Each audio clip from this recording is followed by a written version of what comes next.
سيدنا مولانا محمد وعلى آله وأصحابه أجمعين أما بعد أعوذ بالله من الشيطان الرجيم بسم الله الرحمن الرحيم إن الدين عند الله الإسلام وقال في موضع آخر ومن يبتغي غير الإسلام دينا فلن يقبل منه وهو في الآخرة من الخاسرين صدق الله العظيم. محترم بزرگوں اور عزیز ساتھیوں، ابھی میں نے قرآن کریم کی آیت پڑھی ان الدین عند اللہ الاسلام. اللہ رب العزت کے ہاں جو دین ہے، جو طریقہ ہے، وہ دین اسلام ہے جو اللہ رب العزت کے ہاں پسندیدہ ہے. دین اسلام یعنی وہ طریقہ جو اللہ رب العزت نے جناب محمد رسول اللہ صلی اللہ علیہ وسلم کے ذریعے سے ہم کو دیا ہے، وہ طریقہ ہے. اب اگر کوئی بندہ اس کے علاوہ کوئی اور طریقہ اختیار کرتا ہے، بھلے ہی وہ سمجھتا ہو کہ اس میں کوئی خرابی نہیں ہے اور وہ سمجھتا ہو کہ یہ نیک عمل ہے، لیکن وہ اللہ رب العزت کے قابل قبول نہیں ہے. وَمَن يَبْتَغِ غَيْرَ الْإِسْلَامِ دِينًا فَلَن يُقْبَلَ مِنْهُ. اگر کسی نے دین اسلام کے علاوہ کوئی اور دین اختیار کیا، کوئی اور طریقہ اختیار کیا، کوئی ایسا کام کیا جو جناب محمد رسول اللہ صلی اللہ علیہ وسلم نے نہیں کیا ہے، صحابہ نے نہیں کیا ہے، تو اس کو قبول نہیں کیا جائے گا. اس بات کو ہمیشہ یاد رکھنا چاہیے.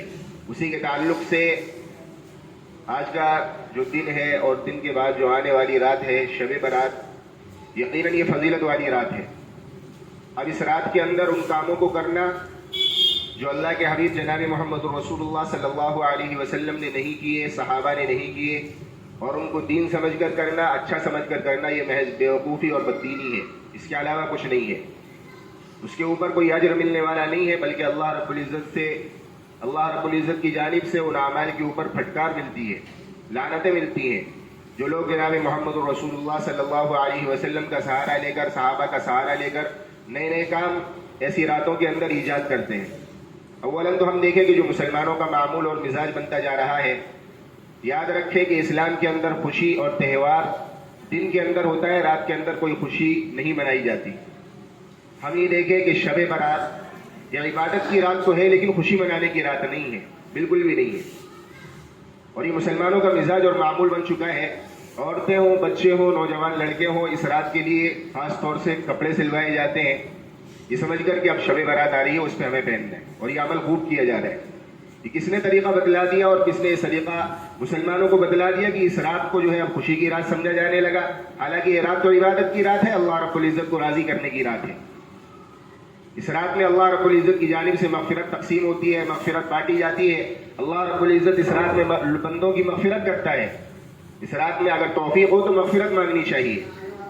نئے نئے کام کے حلوے پکانا اور چراغاں کرنا، مسجدوں کو سجانا، شور شرابہ کرنا، اور عورتوں کا ٹولیاں بنا کر راستوں پر اور سڑکوں پر ٹہلنا، یہ جناب محمد رسول اللہ صلی اللہ علیہ وسلم کے زمانے کا کوئی عمل ہے ہی نہیں. تو یہ شب برات ہے، یہ عبادت کی رات ہے، یقیناً فضیلت کی رات ہے. جتنی توفیق ہو جائے اس رات میں اتنی عبادت کی جائے. یہ رات فضیلت والی رات ہے، اور اس رات میں عبادت کرنا، جو بھی عبادت کی جائے گی وہ نفلی عبادت ہوگی. اب اس میں یہ نہیں ہے کہ انسان جو ہے زبردستی بس جاگ رہا ہے. اور ایسا ہوتا ہے جب یہ رات آتی ہے تو یہ نوجوانوں کا ایک طبقہ ہوتا ہے جن کی عشاء کی نماز ضائع ہوتی ہے اور رات کے آخری حصے تک یہ جاگتے ہیں. آخر میں ان کو نیند آتی ہے اور یہ سو جاتے ہیں، اس کے بعد ان کی فجر کی نماز قضا ہو جاتی ہے. یہ مسلمانوں کا معمول بن چکا ہے. فرائض کو چھوڑ کر سارے فرائض چھوڑ دیے، سارے اللہ رب العزت کے احکامات کو چھوڑ دیے، اور وہ فضیلتیں پوچھتے پھر رہے اور عمل کرنے کے لیے تیار ہیں نفلوں پر. پورے ہفتے کی نماز، فرض نمازیں، اللہ رب العزت کے فرض حکم جو اللہ رب العزت نے فرض کیے ہیں غائب ہو جاتے ہیں. لیکن آگے فضیلت کس کی پوچھتا ہے پوچھنے والا کہ بھئی شب برات ہے، اس میں ہمیں کون سے عمل کرنے ہیں. اللہ کے بندوں جو فرض نمازیں تمہارے ذمے میں ہیں ان کو پہلے پورا کرنا ضروری ہے. اللہ رب العزت کیا اس کے بارے میں حساب ہوگا. شب برات کے اندر کوئی نہ جاگ سکا، وہ سو گیا، اس نے عشاء کی نماز پڑھی اور سو گیا، صبح کو جلدی اٹھا، اس نے فجر کی نماز پڑھی، اس نے بہت بڑا کام کر دیا. اور وہ لوگ اس بات کو غور سے سنیں اور کان کھول کر سنیں کہ عبادت کے نام پر نئی رسومات کو لے کر آنا یہ شریعت کا طریقہ نہیں ہے.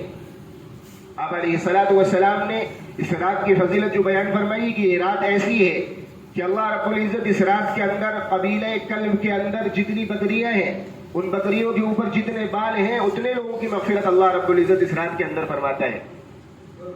قبیلہ کلب آپ علیہ الصلوۃ والسلام کے زمانے میں ایک قبیلہ تھا جو بکریاں بڑی تعداد میں پالا کرتا تھا. اب ہم اندازہ لگا سکتے ہیں کتنے لوگوں کی مغفرت ہوتی ہوگی, ایک بکری کے بدن پر کتنے بال ہوتے ہیں, اور پھر قبیلہ کلب کی بکریاں کتنی ساری ان کی بکریاں ہوں گی. لہٰذا اس رات میں مغفرت کی جاتی ہے, اللہ رب العزت سے مغفرت کو مانگنا ہے. اور جو چیزیں مغفرت کے منافی ہیں, یعنی جو اعمال ایسے ہیں کہ جو عادتیں ایسی ہیں کہ کسی انسان کے اندر اگر ہو تو اس رات کے اندر بھی اس کی مغفرت نہیں کی جائے گی. ایک تو یہ کہ اللہ رب العزت کو شریک کرنے والا, اگر کوئی اللہ رب العزت کو شریک کرنے والا ہے تو اس کی اس رات کے اندر مغفرت نہیں کی جاتی ہے. اور اللہ رب العزت کے ساتھ شریک بنانے کا کام آج پورے زور اور شور کے ساتھ کیا جا رہا ہے. ہم دیکھ لیں کسی بھی طریقے سے ہو, اولیاء اللہ سے سوال کرنے کے ذریعے سے ہو یا کسی اور طریقے سے ہو, اللہ رب العزت کے ساتھ فوراً لوگ کسی نہ کسی کو شریک ٹھہرا لیتے, اپنی محنت کو شریک ٹھہرا لیتے اللہ رب العزت کے ساتھ. کیا ہماری محنت سب کچھ ہے؟ جو یہ چاہتا ہے کہ اس رات میں اس کی مغفرت ہو تو وہ اللہ رب العزت کے ساتھ کسی کو شریک کرنے سے بالکل مبرہ اور پاک اور صاف ستھرا ہونا چاہیے. دوسرا یہ کہ ایسا شخص جو اپنے دل میں کسی کے لیے بغض اور کینہ رکھتا ہو, کسی کے لیے دشمنی رکھتا ہو, کسی کے لیے اپنے دل میں برائی رکھتا ہو, ایسے شخص کی مغفرت اس رات کے اندر نہیں کی جاتی ہے. آج ہم دیکھیں کہ ہماری خود کی محلوں کی لڑائیاں, خود کے گھر کی لڑائیاں, ایک دوسرے سے ہماری لڑائیاں اور آپس میں کینہ, آپس میں حسد, آپس میں بغض کتنا زیادہ عام ہو چکا ہے. اور صاحب چلے عبادت کرنے کے لیے کہ شب برات کی رات میں ہمیں جاگنا ہے, ایسے لوگوں کی مغفرت اس رات کے اندر نہیں ہوتی ہے. ہاں مغفرت ہوگی کہ جو برائیاں ہیں ان کا پکا ارادہ کر لے کہ اللہ سے معافی مانگے کہ اب ان برائیوں کو کرنا نہیں ہے, تب تو ہو جائے گی. ان برائیوں کو لے کر, دل میں ان برائیوں کو لے کر اور اپنے اندر ان برائیوں کو لے کر اگر کوئی عبادت کرتا ہے تو اس کی مغفرت نہیں ہونی ہے. نہ کسی کا قتل کرنے والا, ایسے بندے کی مغفرت اس رات کے اندر نہیں کی جاتی. پائجامہ ٹخنوں سے نیچے رکھنے والا, اس رات کے اندر ایسے بندے کی مغفرت نہیں کی جاتی. ہم اس عمل کو دیکھیں, نوجوانوں کا ایک طبقہ جن کی پینٹیں, جن کی شلواریں اور جن کے پائجامے ٹخنوں سے نیچے ملیں گے, بھلے ہی نئے اور اچھے کپڑے کیوں نہ پہنے ہوئے ہوں, اور آئے صاحب مغفرت مانگنے کے لیے. بھائی جن عمل سے پرہیز کرنا چاہیے ان عمل سے تو پرہیز ہے ہی نہیں. پائجامہ, شلواریں, پینٹ ٹخنوں سے اوپر ہونی چاہیے. وہ ایک رات کا جو ملا بن کے آتا ہے نا, ٹوپی لگائی اور کرتا پہنا اور پائجامہ پہنا, اور پائجامہ وہ سڑکوں پر جھاڑو لگاتا پھر رہا ہوتا ہے, سڑکوں کی صفائی کر رہا پھرتا ہوتا ہے, اور پھر یہ آگے مسجد میں آگے مغفرت مانگنا ہوتا ہے کہ اللہ مجھے معاف کر دے. مغفرت کہاں سے ہو جائے گی؟ صاف طور سے کہا جا رہا ہے کہ جن کا پائجامہ, جن کی پینٹیں, جن کی شلواریں ٹخنوں سے نیچے ہوں گی, ٹخنے ڈھکے ہوئے ہوں گے, ان کی مغفرت اس رات کے اندر نہیں کی جائے گی. رشتہ داریوں کو توڑنے والا, اس کی مغفرت اس رات کے اندر نہیں کی جاتی ہے. رشتہ داریوں کو توڑنے کا عمل اتنا زیادہ عام ہو چکا ہے کہ ذرا سی بات پر کیا ہمارا ان سے لینا دینا بند, ان سے تعلق ختم, ان کے گھر آنا جانا بند. کتنے لوگ ایسے ہیں, بھائی آپس میں اور چچا بھتیجے آپس میں, ایسے کتنے لوگ ہیں کہ جن کی آپس کی رشتہ داریاں ٹوٹی ہوئی ہیں اور وہ اس رات میں بیٹھے مغفرتیں مانگ رہے ہوتے ہیں. مغفرت کہاں سے مل جائیں گی؟ پہلے اس رشتہ داری کو جوڑنا ضروری ہے. جو رشتہ داریاں ہم نے توڑی ہوئی ہیں, اگر اس رشتہ داری کو یہ نہیں جوڑتا ہے اور یہ برائی اپنے اندر لے کر مسجد میں آتا ہے تو اس کی مغفرت نہیں ہوگی. والدین کا جو نافرمان ہوتا ہے اس کی بھی اس رات کے اندر مغفرت نہیں ہوتی ہے. کتنی بڑی اور کتنی صاف ستھری ٹوپیاں لگا لے بندہ, اور کتنے ہی اچھے کرتے پائجامے پہن لے, اور کتنی اچھی خوشبویاں لگا لے, اور مسجد میں آ کر عبادت کرنے لگ جائے اور والدین کو ناراض کر کے گھر سے آ رہا ہے, تو سمجھو اس کی مغفرت ہونے والی نہیں ہے.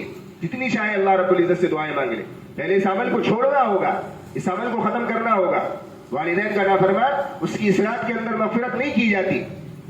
اور ایک شخص جو زنا کرنے والا ہو, زنا کا عادی ہو, بدکار ہو, ایسے شخص کی مغفرت نہیں کی جاتی ہے. یہ جو ساری برائیاں میں بتا رہا ہوں, یہ برائیاں ایسی ہیں کہ جب مسجد کے اندر آئے بالکل ارادہ کر کے آئے کہ میں اللہ سے آج توبہ مجھے کرنی ہے اور آج کے بعد ان برائیوں کی طرف بالکل جاؤں گا ہی نہیں, رشتہ داریاں نہیں توڑوں گا, اللہ کے ساتھ کسی کو شریک نہیں کروں گا. ان ساری چیزوں کا تہیہ کر کے جو آئے گا دل میں, اس کی تو ہو جائے گی. اور ویسے اگر کوئی آئے جتنی چاہے عبادت کر لے, اس کی مغفرت نہیں ہونی ہے. اور ایک شخص شراب کا عادی, جو شراب پینے والے ہوتے ہیں شراب کے عادی بن گئے, شراب کے بغیر ان کا جی نہیں لگتا, شراب کے بغیر ان کا دن نہیں گزرتا, ایسے لوگوں کی مغفرت نہیں کی جاتی ہے. حالانکہ یہ رات ایسی ہے, آپ بڑے سے بڑے شرابی کو دیکھو گے کہ وہ بھی اس رات کے اندر کرتا پاجامہ پہن کے مسجد میں آ جاتا ہے. اس کے لیے بھی ضروری یہ ہے کہ وہ توبہ کرے اور سچے دل سے ارادہ کرے کہ اللہ آج سے میں وعدہ کرتا ہوں اور توبہ کرتا ہوں کہ آج کے بعد کبھی اس ناپاک اور گندی چیز کو ہاتھ نہیں لگاؤں گا. شراب پینے والے ذرا اس بات پر غور کریں کہ یہ شراب کیسی گندگی اور کیسی ناپاکی ہے. شراب ایسی گندگی اور ایسی ناپاکی ہے جس طریقے سے پاخانہ اور پیشاب ہوتا ہے کہ اگر بدن پر لگ جائے تو بدن ناپاک, کپڑے پر لگ جائے تو کپڑا ناپاک, اسی طریقے سے شراب ہے کہ کسی بدن پر لگ جائے, کسی کپڑے پر لگ جائے تو وہ کپڑا بھی ناپاک اور بندے کا بدن بھی ناپاک. اور ذرا سوچے وہ شرابی آدمی اس شراب کو اپنے اندر اتار رہا ہے, نس نس میں اتار رہا ہے اس لیٹرین, اس پاخانے کو اور اس پیشاب کو. اللہ محفوظ رکھے ہر ایک مسلمان کو. تو جو باتیں بتلائی جاتی ہیں ان باتوں پر عمل کرنا, اور جن باتوں سے پرہیز کرنے کو کہا جا رہا ہے ان باتوں سے پرہیز کرنا, یہ اس رات کا عمل ہے. یہ اس رات کا عمل ہے کہ جو آپ علیہ الصلوۃ والسلام نے کیا ہے اور صحابہ نے کیا ہے وہ سارے کام ہم کو کرنے ہیں. اور جن باتوں سے منع کیا ہے جو صحابہ نے نہیں کیا, جو اللہ کے حبیب جناب محمد رسول اللہ صلی اللہ علیہ وسلم نے کیا, ان کاموں کو ہمیں بالکل ہی چھوڑ دینا ہے. جیسا کہ معمول ہے مسلمانوں کے اندر کی اس رات کے اندر حلوے پکائے جائیں. یہ رات اتنی بڑی قیمتی رات ہے اور اتنی فضیلت کی رات ہے. شیطان تو چاہتا ہے کہ اپنا حصہ کہیں نہ کہیں لگائے. جب اسے دکھ رہا ہے کہ اتنے مسلمانوں کی اور اتنے بندوں کی مغفرت ہونی ہے, قبیلے کلب کی بکریوں کے اوپر جتنے بال ہیں اتنے لوگوں کی مغفرت ہونی ہے, تو کیوں نہ لوگوں کو بہکایا جائے اور عبادت سے بچلایا جائے. تو اس نے ایک نیا عمل لا کے دیا دین کے نام پر کہ صاحب لاؤ اس رات کے اندر حلوے پکاؤ اور گھر گھر میں بانٹو, شیرینی پکاؤ گھر گھر کے اندر بانٹو. اس نے ایسا عمل لا کے دیا. پوری سال کے اندر کسی بھی دن کسی مسلمان کو حلوے کھانے کی, حلوے کھلانے کی فکر نہیں ہوتی ہے. آخر میں سال میں جب یہ رات آتی ہے تو ہر ایک کے اوپر یہی بھوت سوار ہوتا ہے کہ بھائی شب برات پہ حلوہ بنایا جائے. یہ آپ علیہ الصلوۃ والسلام اور صحابہ کا طریقہ نہیں ہے. اس سے پرہیز کرنا چاہیے. اور یاد رکھیں کہ اس رات کی کوئی خاص عبادت نہیں ہے. جیسا کہ لوگوں نے کتابیں لکھ دی اور کتابیں بھر دی, وہ اپنے تجربات انہوں نے لکھ دیے ہوں گے. آپ علیہ الصلوۃ والسلام سے اس رات کے اندر کوئی خاص عبادت ثابت نہیں ہے. کہ جیسا کہ آج کل نمازیں بتائی جاتی ہیں اور گھروں کے اندر جو بڑی بوڑھی عورتیں جو ہوتی ہیں وہ زیادہ تر ان نمازوں کو بتاتی ہیں کہ بیٹا 2 رکعت پڑھ لینا اور پہلی رکعت میں جو ہے 10 بار قل هو اللہ پڑھنا اور اس سے اگلی والی میں 5 بار جو ہے قل اعوذ برب الفلق پڑھ لینا. ایسی نمازیں بتائی جاتی ہیں, عورتیں زیادہ تر ان نمازوں کو بتاتی ہیں. ایسی کوئی نماز اس رات کی خاص طور سے اللہ کے حبیب صلی اللہ علیہ وسلم سے ثابت نہیں ہے, لہٰذا اس سے بچا جائے. ہاں یہ رات عبادت کی رات ہے, اس میں بس نفل پڑھتے رہیں, نفل کی نیت باندھ لی, نفل پڑھتے رہے. کسی کی نمازیں چھوٹ گئی ہیں وہ اپنی چھوٹی ہوئی نمازیں پڑھتا رہے, قرآن کریم کی تلاوت کرتا رہے, اللہ رب العزت کا ذکر کرتا رہے, جو آتا ہے وہ کرتا رہے. دین جو شریعت کے اعمال ہے کہ قرآن کریم کی تلاوت کرنا, اللہ رب العزت کا ذکر کرنا اور بس نفلوں کی نیت باندھ کے نفل پڑھتے رہنا. تہجد کا وقت ہو جائے تو تہجد پڑھ لینا.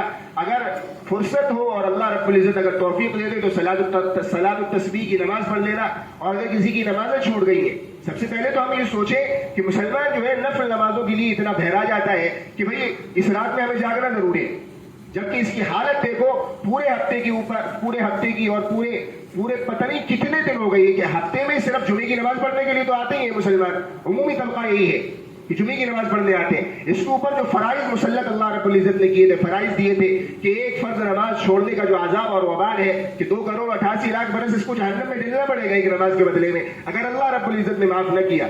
اس کو اس کی تو فکر نہیں ہوتی کہ اس نماز کو ادا کر لے کہ جی صاحب اب ان سے نفل پڑھوا لو, نفل نماز اب کون کون سی پڑھیں گے ہمیں بتا دو. یہ کہاں کا طریقہ ہے؟ فرائض چھوڑ کر نفلوں کی طرف آ گئے اور اس کی اتنی پابندی کر رہے.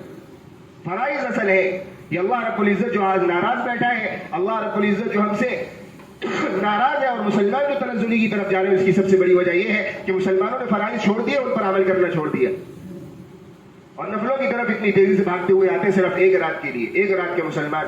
باقی اس کے بعد پھر ساری چیزیں گول اور ساری چیزیں غائب ہو گئی.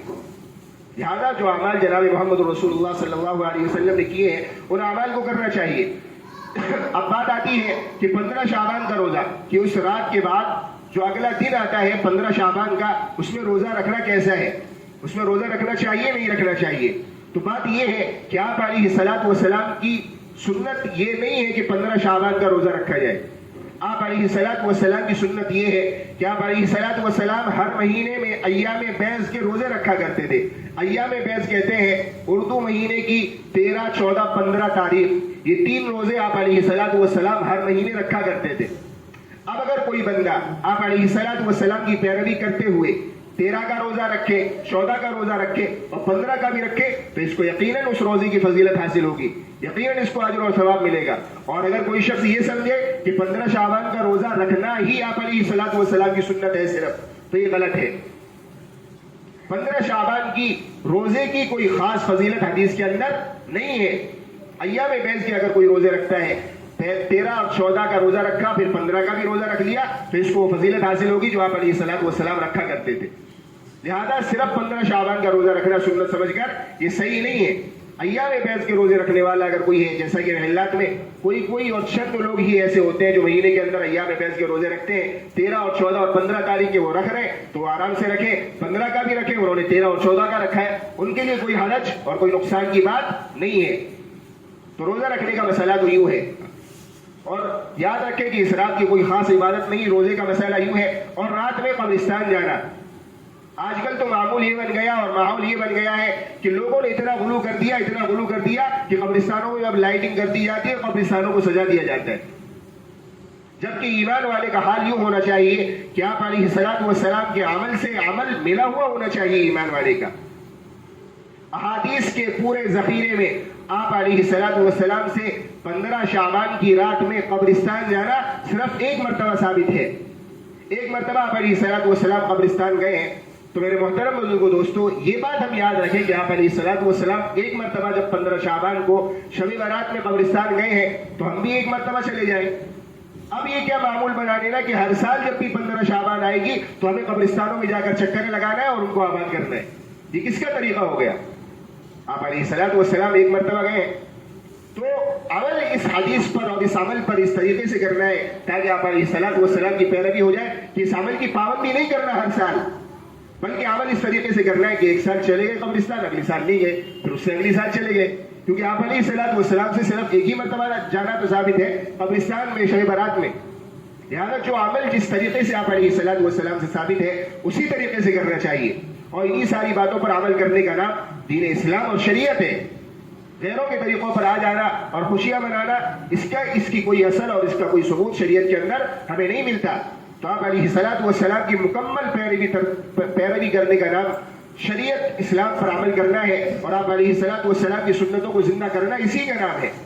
غیروں کے طریقے ان میں ملا دینا اور غیروں کی طریقوں کی ملاوٹ کر لینا, آمیزش کر لینا, یہ اس کی اجازت بالکل اسلام مسلمانوں کو نہیں دیتا ہے.